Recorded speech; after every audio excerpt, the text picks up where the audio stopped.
Boa noite. Quarta-feira, pelo menos, é mais empolgante do que a segunda. Normalmente a segunda, boa noite, ainda fica mais reduzida um pouquinho. Mas vamos lá. Vamos estar aqui para falar sobre discernimento. Eu gosto muito de umas figurinhas. Eu estou projetando uma aí agora.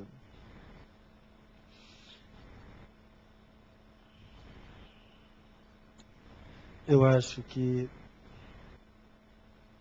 tem uma frase muito conhecida que diz o seguinte: tudo vale a pena quando a alma não é pequena. Essa frase, extremamente significativa, ela concebe em si o significado dessa palavra: discernimento.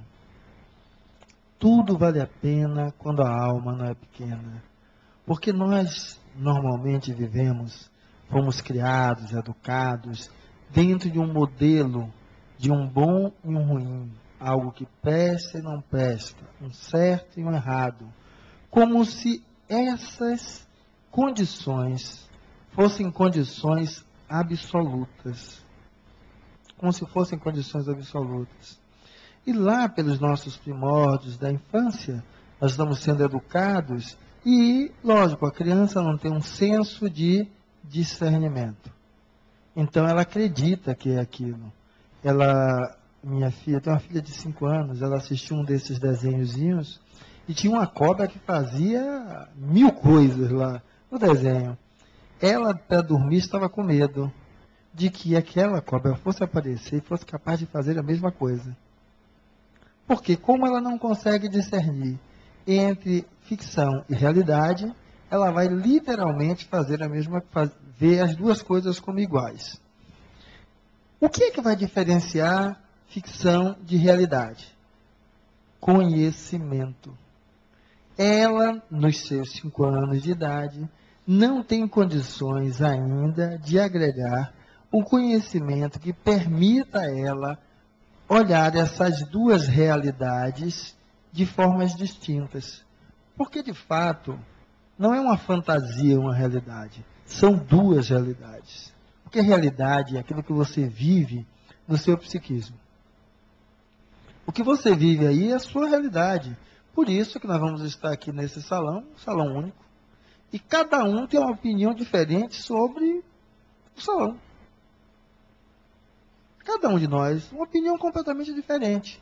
Aí você vai dizer, então, Fernando, isso comprova que todos nós temos um discernimento. Lógico, vamos ter um entendimento. O que eu vou estar trazendo para a interpretação do discernir? É que, por exemplo, eu estou colocando uma imagem aí atrás. O que mais chama a atenção? Parece vários cavalos negros, né? Se a gente olha à primeira vista. Então, às vezes, nós dentro desse modus operandi, dessa sociedade consumista, imediatista, nós compramos a coisa assim. E justamente, por que é que nós estamos aqui? É uma reunião que precede um trabalho de desobsessão. Porque nosso olhar ainda está num estágio evolutivo que enxerga muito mais a sombra do que a luz. A gente valoriza muito mais a sombra do que a luz. O medo nos congela, nos impede de fazer várias coisas, igual a minha filha de 5 anos. Todos nós. Porque enquanto nós não aprendermos a usar essa parte cinzenta do cérebro, no sentido de nos possibilitar olhar para a vida dentro do sentido do que o humano significa, vamos estar à mercê dessa situação, desse contexto. Então, quando eu estou descrevendo esse elemento, é porque, quando a gente fala, quando eu estou dizendo das possibilidades do humano, é porque perceba que, às vezes, a gente olha como se as coisas fossem só ou uma coisa ou outra coisa. E a vida está aí para nos mostrar que, sobre um aspecto, você pode lançar mais de um olhar, pelo menos 2. olhares diferentes sobre o mesmo aspecto. Quanto mais olhares você pode lançar sobre determinado aspecto, maior a sua capacidade de discernimento. Por que isso? Porque exatamente quando nós vamos ver algumas coisas assim,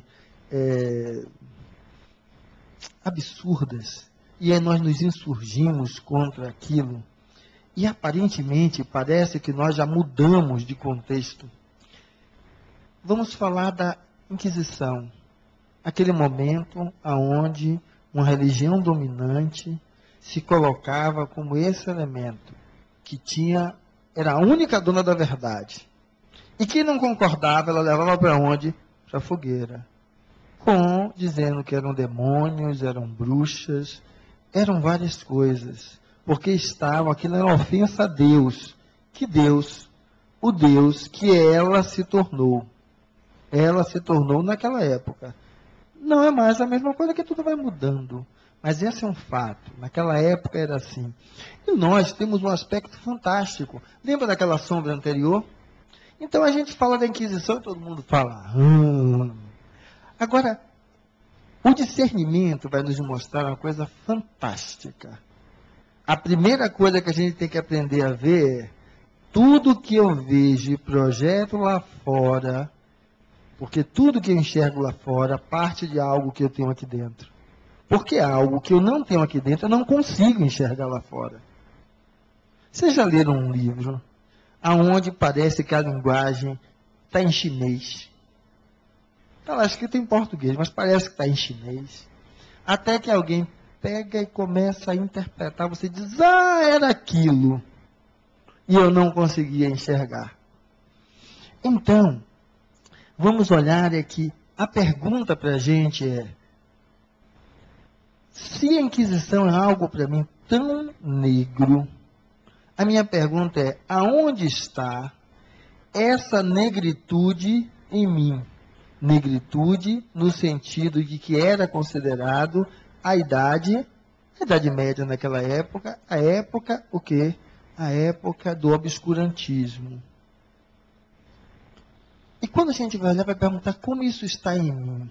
Vai dizer, não, mas a gente não bota na fogueira. Mas se a gente for relaxar um pouquinho, a gente às vezes não tem vontade de botar na fogueira? Exatamente do mesmo jeito. Literalmente do mesmo jeito. Só que aí o quê? Hoje não pode.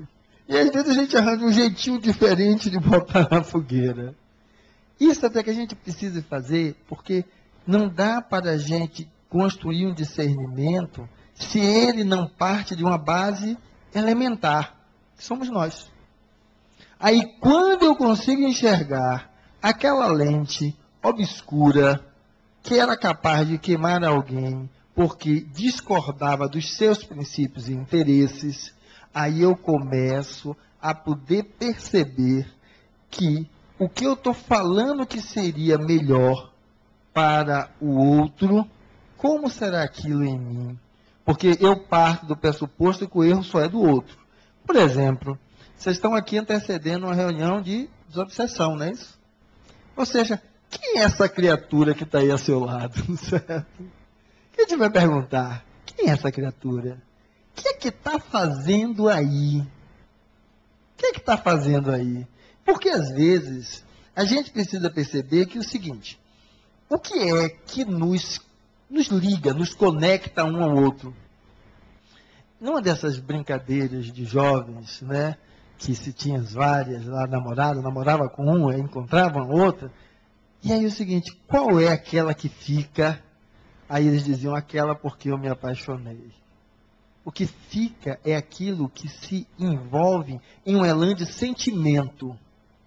Aquilo é que fica. É isso que nos atrela. É isso que nos faz ficar vidrado no outro. É isso que faz com que a gente comece a conviver com alguém, não deu certo a convivência, a convivência a dois para estar dividindo o mesmo leito, a gente se separe e 30 anos depois, quando passa pela criatura, já passa assim, chamando de a criatura.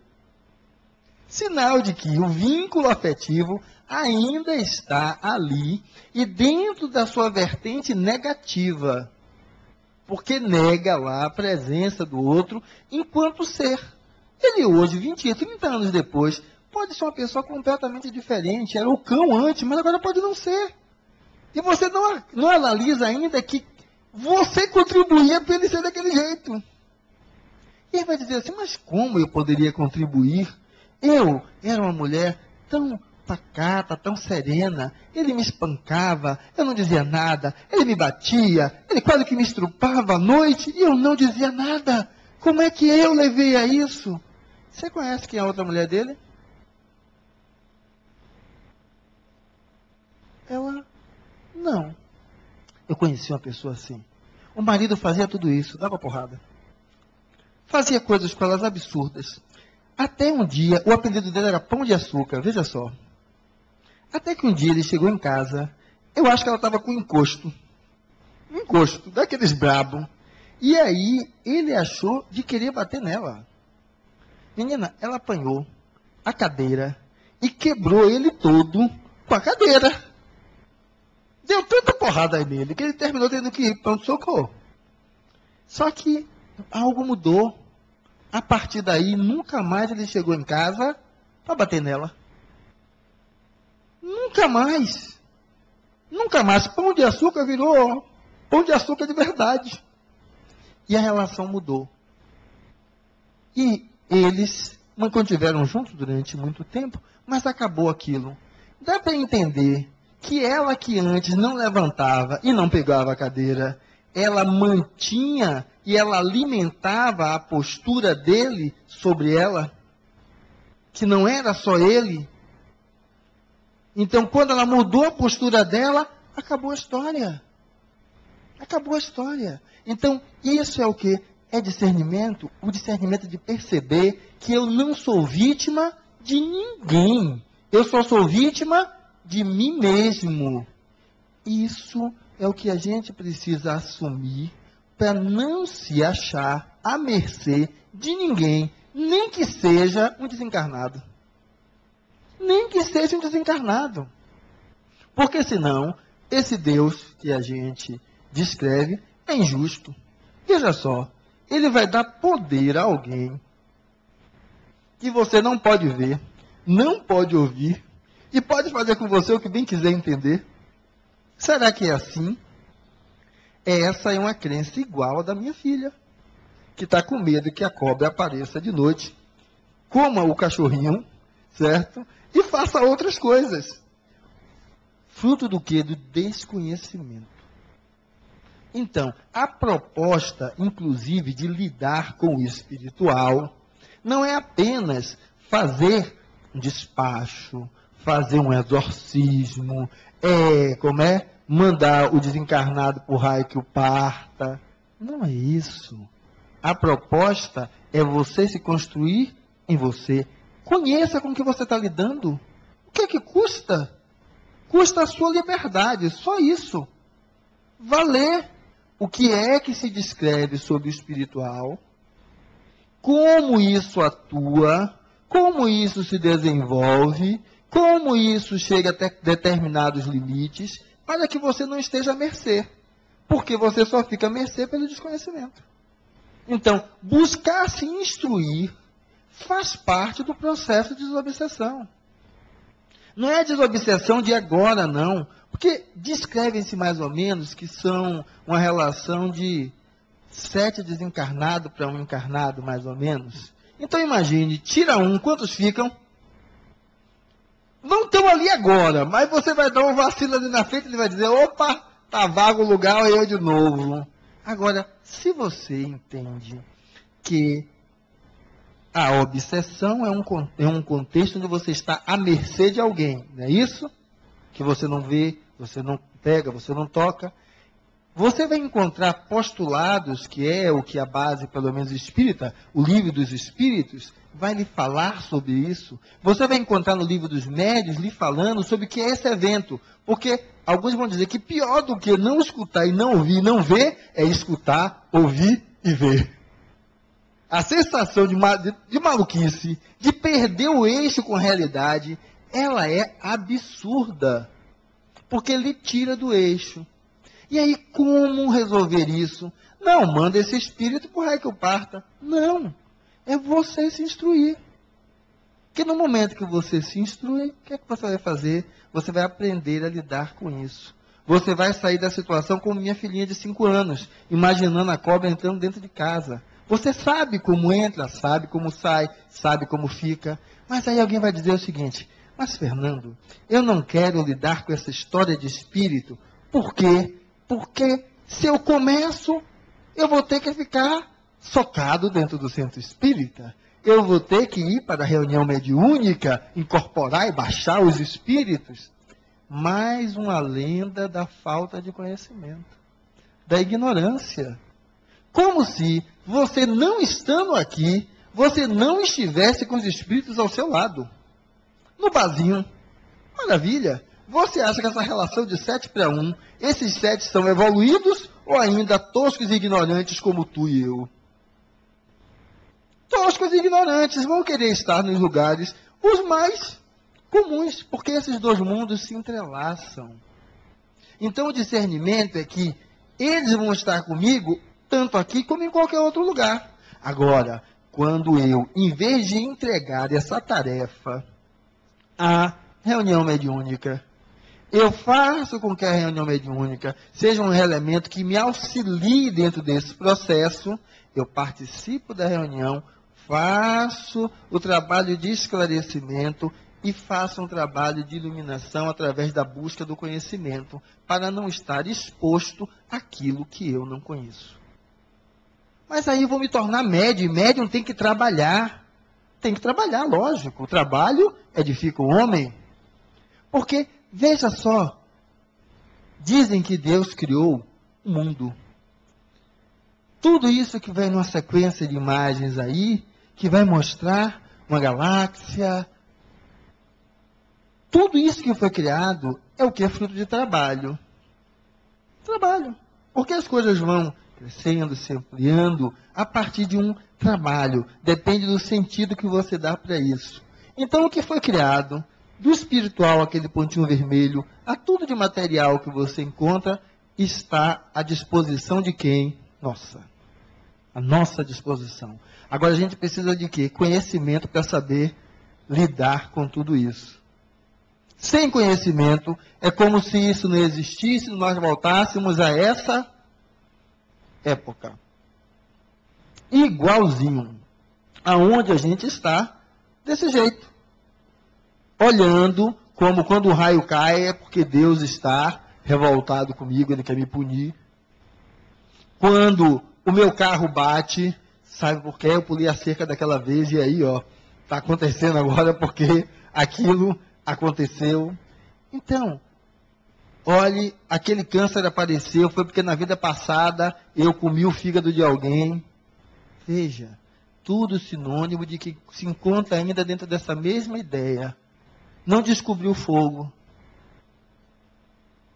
Porque, na realidade, aquele que se coloca aqui apenas como elemento inerte para ser tratado, está se colocando como tal.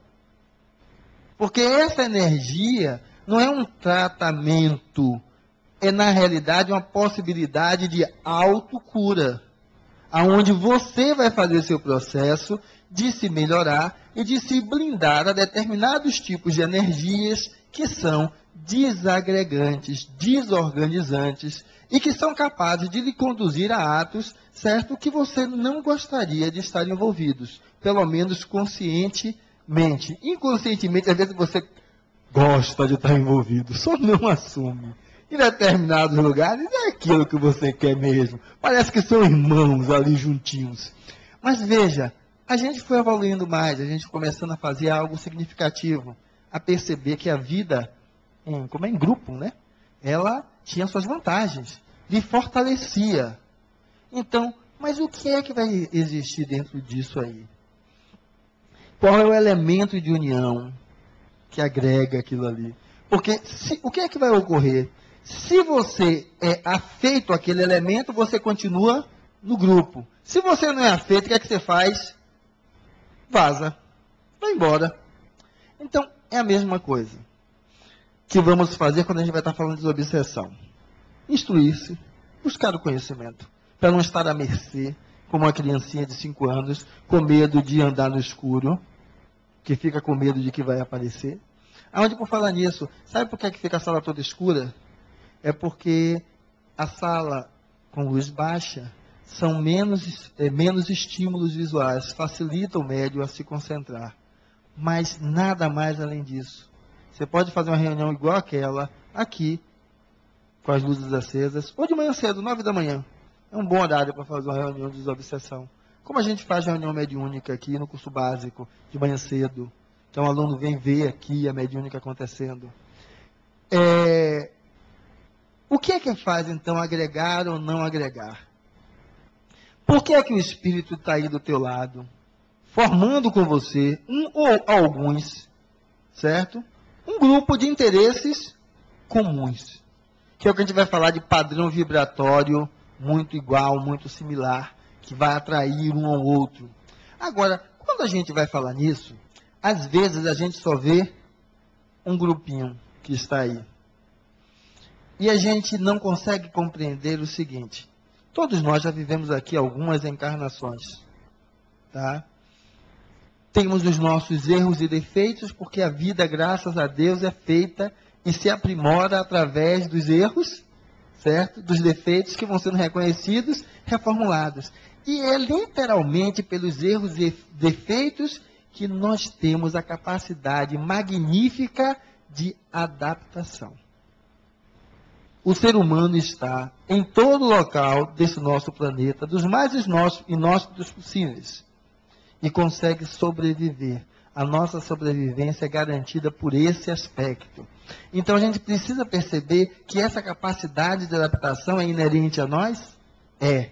Então, se ela é inerente a nós, eu posso adaptar-me, transformar, mudar, para estar em ambientes outros que eu tenha escolhido. Então, o que é que agrega? É que é o seguinte: se eu estou aqui, com os 4 ao meu lado, estou doido para chegar na reunião de desobsessão, e os meninos lá fazerem o quê? Atraí-los, tratá-los, e aí eu ficar livre.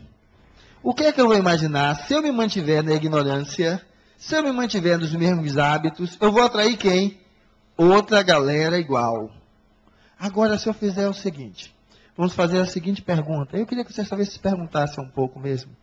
Imagina que de fato tem alguém aí, junto de você, querendo lhe prejudicar, porque é o princípio da obsessão, a presença do espírito, querendo de alguma forma lhe prejudicar. Imagine agora o inverso. Imagine que é você fazendo isso a ele. Para você estar conscientemente fazendo algo de mal para alguém, você estaria em harmonia, em equilíbrio, em paz ou em desequilíbrio?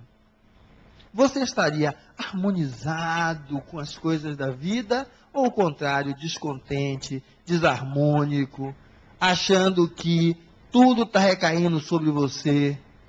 Para que você comece a buscar discernir e enxergar por que é que essa pessoa está ao seu lado.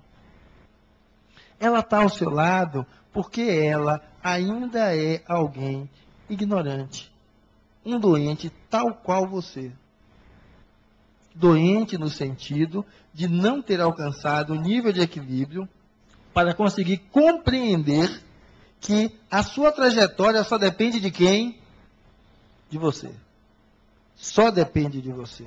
Então, no momento que ele desperta para isso, que é para isso que serve aquela reunião, a ajudar ele a readquirir o discernimento, deixar de estar preso àquele laço afetivo que foi criado entre ele e você. Em umas encarnações anteriores, que você casou com ela, ela era muito bonitinha, cheia da grana, apareceu uma outra melhor, e você, o seguinte, envenenou, porque ela morria e ia embora, você ficava com dinheiro e casava-se com a outra. E ela está ainda presa àquilo, porque você matou, tirou a vida dela naquele momento. Só que se ela está desencarnada e está percebendo tudo isso, ela continua viva. E lógico, ela não viveu só uma vida, viveu várias vidas. Outras pessoas já amaram ela. foi amado por outras pessoas. Já viveu o papel masculino, feminino, de pai, de filho. Várias relações positivas existem para com você na espiritualidade, que é o que a gente vai chamar de família espiritual. Se ele se despertar para isso, ele vai ficar perdendo tempo com você? Não.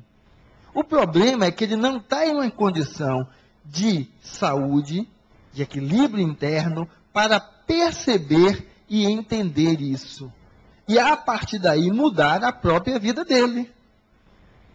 Então, o que é que a gente vai entender? É que quando eu então estou querendo buscar esse elemento, eu vou participar do trabalho, porque ajuda esse espírito. Então, a primeira finalidade de eu estar aqui é ajudar a ele para que ele siga a vida dele. Porque se eu estivesse no lugar dele, eu sei que eu estaria doente.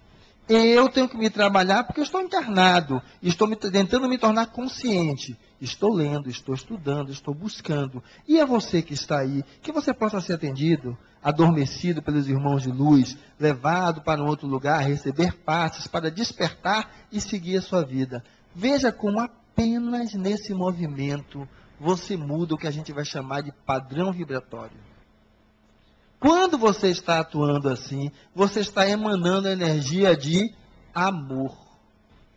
Enquanto, quando você quer que essa praga suma, que alguém faça o exorcismo, certo? Que alguém mande ele para o raio que o parta. É esse tipo de energia que você está trazendo para você? Não. Então, quando você, a presença do irmão desencarnado em desequilíbrio ao seu lado, é um dos primeiros chamados para que você exercite a prática do amor e da caridade para com a dimensão espiritual conscientemente. Conscientemente. Não é chegar a dizer assim, meu irmão, me perdoe pelo que eu fiz. Isso não é verdadeiro. Como é que você vai pedir perdão de uma coisa que você não sabe o que é? Como você vai pedir perdão? Isso é falso. Isso é falso. Falso. Meu irmão, se você de fato tem todo esse rancor, você deve ter suas razões. Mas eu lhe digo que tenho certeza, até porque eu andei lendo, estudando, e a vida espiritual é um fato, você está aí. E você pode fazer coisas fantásticas. E eu, do fundo do meu coração, gostaria que você deixasse de estar perdendo tempo comigo e fosse seguir sua vida. E quando ele dissesse, mas eu não vou deixar isso barato, você pudesse responder para ele, não precisa deixar barato, porque você não tem me acompanhado. Veja o quanto eu ainda sou ignorante e não consigo lidar com as minhas questões de forma equilibrada. Eu, às vezes, ainda lido com a morte como se fosse o final da vida. Eu li sobre a existência do espírito, mas não consigo me sentir bem quando eu vejo a perda dos meus. Ou a possibilidade de eu me ir e deixar os meus. Não é que eu vou estar feliz com isso, mas é que eu vou estar lidando com isso sabendo que não é um adeus, é um até logo. É um olhar que muda. Mamãe partiu, até logo. Porque é certeza que eu vou desencarnar e nós vamos nos encontrar. Como é que se torna certeza? Quando eu trabalho pelo meu equilíbrio psíquico. E nesse sentido, se eu desencarnar, eu estarei em equilíbrio suficiente para receber a ajuda dos irmãos de maior equilíbrio e de maior luz, me ajudando a seguir a minha trajetória em busca da melhoria que eu já comecei a plantar aqui, estudando, não esperando apenas que uma reunião de desobsessão resolva o problema. Então eu começo a lidar com isso, para que eu não lide com o espiritual desse jeito. Aonde ali, mais ou menos o homem de Landertal, ele começa a enterrar, botar os bens, porque acha que ele pode usar isso aonde? Do lado de lá. Então, o que é que essa imagem, eu quis trazer com essa imagem? Não fique cultuando bens terrenos. Tenha o discernimento que a vida que se estabelece do lado de lá, você só leva o que você construiu no seu espírito, são os valores da alma. Isso não vai. Então, não adianta eu dizer para a criatura, se desprenda, vá, a vida espiritual está aí, aonde eu estou arraigado a vida material. É um discurso também falso. Agora, quando eu reconheço, eu estou arraigado à vida material, e não é de boca para fora, olho e me sinto como é que eu estou. Mas olhe, pela experiência de você estar junto a mim, e de fato, como eu sei que amanhã estarei como você fora do corpo, e assim como eu estou desejando que eu quero que você esteja bem, eu também vou querer estar bem. Eu começo agora um trabalho de me desvincular dessa ligação excessiva à matéria, como se só a matéria existisse. Veja como começa a soar um discurso mais verdadeiro. E quando você começa a fazer o quê? Vê nas suas relações isso. Porque quando a gente vai falar, isso é uma imagem que vai falar, principalmente a gente vai ver o nosso modelo capitalista, né? Que é o mais forte que vence. E às vezes a gente olha para isso e todo mundo fica com pena do bichinho que está ali do lado, né? Todo assustado. Agora sim, porque essa é a posição mais fácil que a gente arranja, né? A depender do contexto, todo mundo ia se ver no lugar do leão. Nós não estamos nos dois lugares. Buscar nos ver em mais de um desses quadros. Quando nós estamos em uma situação e quando estamos na outra. E aí, procurar olhar. Quando você está na posição do leão, você pensa na condição do outro que está na posição do animalzinho? Quando você está na posição do animalzinho, você não queria que o outro viesse como leão para cima de você. Então, comece a tentar fazer para com o outro aquilo que você quer que o outro faça para com você mesmo. Isso é discernimento. Você aprender a se ver nos dois papéis. E se alguém diz que só se vê num papel, está igual aquela mulher que apanhava do marido, era estrupada por ele e dizia que a culpa era dele. E que no dia que apanhou a cadeira e quebrou em cima dele, e ele então não teve mais coragem de atacá-la, ela mudou a realidade, ela descobriu que tudo dependia dela. Ela podia mudar a realidade dela, como você pode mudar a sua. Aonde vamos ver o quê? Esse outro embate aí, que tem o mesmo contexto. O espírito desencarnado, sabe no que é que ele se conecta? Vocês já devem ter ouvido a gente dizer que tem que ter uma tomada, não é isso? Você tem que ter um ponto de conexão, porque senão ele não acopla. Que ponto de conexão é esse? É justamente isso. Aqueles aspectos seus que você tem um anjozinho bom do lado de lá, dizendo a você, não faça. Você vai se dar mal. Isso não é bom. E tem um outro anjo do lado de cá. Ah, rapaz, você vai perder essa. Você vai perder a boquinha. Entra nessa que você não vai achar outra. E aí você fica entre os dois. E o pior.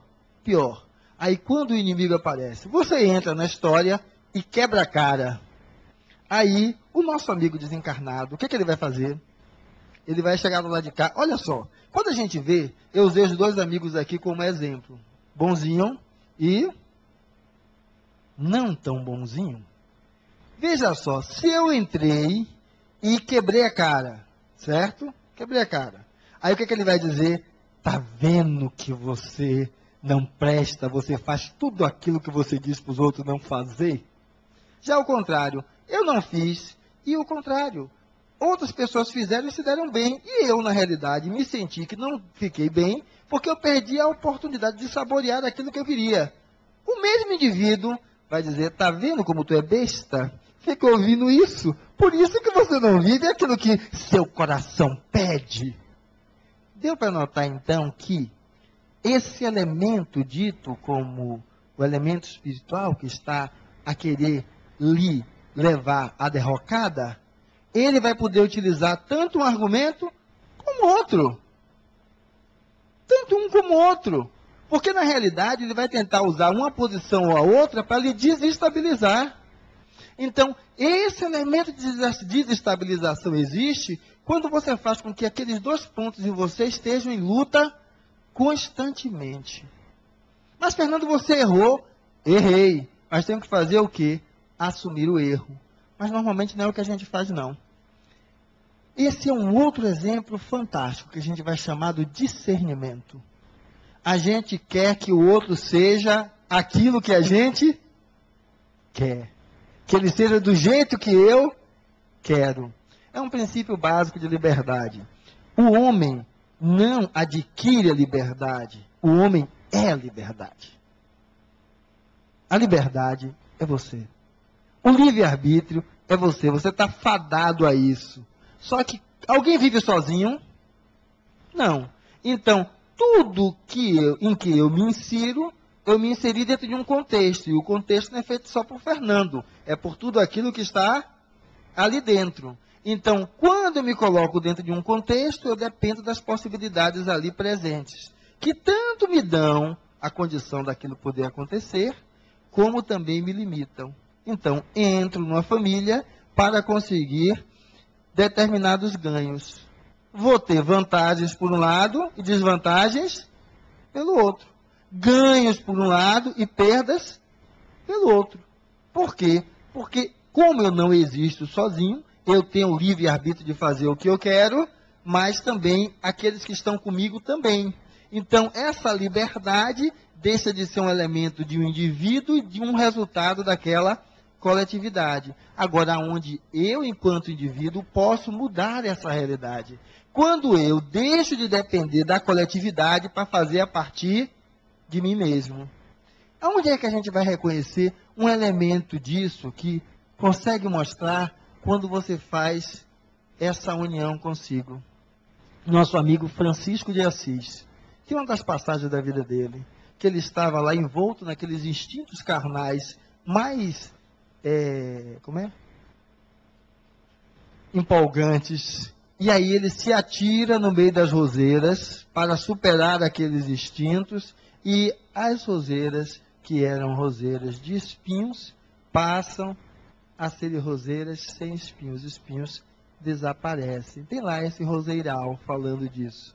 É de que, e ele, ao se colocar lá e se machucar com aquilo tudo, ele faz o quê? Uma união entre as duas partes. Aonde, em vez de ficar uma lutando contra a outra, uma dá a mão para a outra.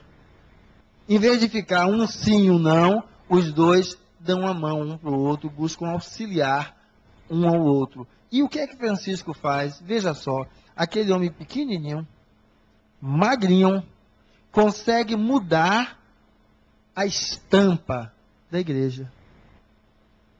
Ninguém contesta a crença católica quando você coloca a imagem de Assis. Ninguém contesta, porque ele não chegou para brigar e destruir o que estava presente. Ele chegou para, com suas atitudes, transformar o que estava presente. E sempre se colocando, como ele se chamava, irmão menor. Porque ele enxergava valores maiores e não aqueles valores materiais porque se estava brigando ali. Então, às vezes, a gente tem alguns espíritos conosco aqui porque a gente ainda está brigando pela herança familiar. A gente tem alguns encostos aqui porque a gente ainda está brigando pelos bens da separação.